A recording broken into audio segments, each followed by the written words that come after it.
Good morning friends, doctor Ashish Majumdar বলছি। সকালে morning walk এসেছি। তো দেখুন, লোকেশানটা একটু দেখুন, নতুন করে কিছু বলার নেই, দেখলেই বুঝতে পারছেন। তো আপনাদের প্রতি সবসময় আমাদের একটা আবেদন থাকে, সেটা কি যে দেরি করে ঘুম থেকে না উঠে একটু সকাল সকালে ঘুম থেকে উঠে মর্নিং ওয়াকে হাঁটবেন। আমি 2 কিলোমিটার দৌড়ে আসছি। এখন ভিতরে ঢুকবো সংসদ ভবনের সেই দক্ষিণ প্লাজায়। তো যাই হোক, সুন্দর একটা টিপস দিচ্ছি, ভালো করে শুনেন। খুব গুরুত্বপূর্ণ টিপসটা কি, সেটা হলো অনেক সময় দেখবেন যে অনেকের রাত্রে ঘাম বেশি হয়, রাতে প্রচুর ঘাম হয়, শীত বলেন গ্রীষ্ম বলেন।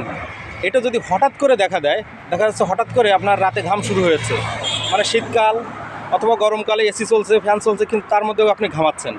তাহলে এর মূল কারণ কি? অবশ্যই এর একটা বড় কোনো রিজন আছে। সেই রিজনটা কি আমি আজকে বলবো। সেটা হচ্ছে 2 শ্রেণীর রোগ আছে, যেমন কিনা তার মধ্যে একটা হচ্ছে রিউমেটয়েড আর্থ্রাইটিস এবং কয়েক ধরনের ক্যান্সার আছে।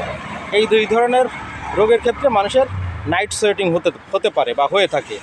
কিন্তু এইগুলোর যদি কোনোটা না থাকে, যদি এরকম আনএক্সপ্লেইনড সোয়েটিং যদি হঠাৎ করে আপনার রাতে কিছুদিন ধরে দেখেন, তাহলে বুঝবেন এটা হার্ট অ্যাটাকের একটা প্রাইমারি সিমটম। আপনি দেরি না করে অবশ্যই একজন কার্ডিওলজিস্টের সাথে কথা বলবেন। তো ঠিক আছে, আজকে এই ছিল আমার টিপস, সতর্কবাণী। যে আমরা তো আসলে অনেক সময় অনেক কিছু ভাবি যে রাত্রে ঘাম হচ্ছে, গরম বেশি পড়েছে, এটা সেটা না। এসি চলছে, তার মধ্যে আপনি ঘামবেন কেন? এবং এটা হঠাৎ করে হবে, দেখা যাচ্ছে সব ঠিক আছে, হঠাৎ করে কয়েকদিন ধরে আপনি প্রচুর ঘামতেছেন, কাঁথা বালি সব ভিজে যাচ্ছে, হ্যাঁ, আপনি কোনো কারণ খুঁজে পাচ্ছেন না, আপনার ওই গিটে ব্যথা নাই, রিউমেটয়েড আর্থ্রাইটিস সেটাও নেই। তাহলে কারণটা কি?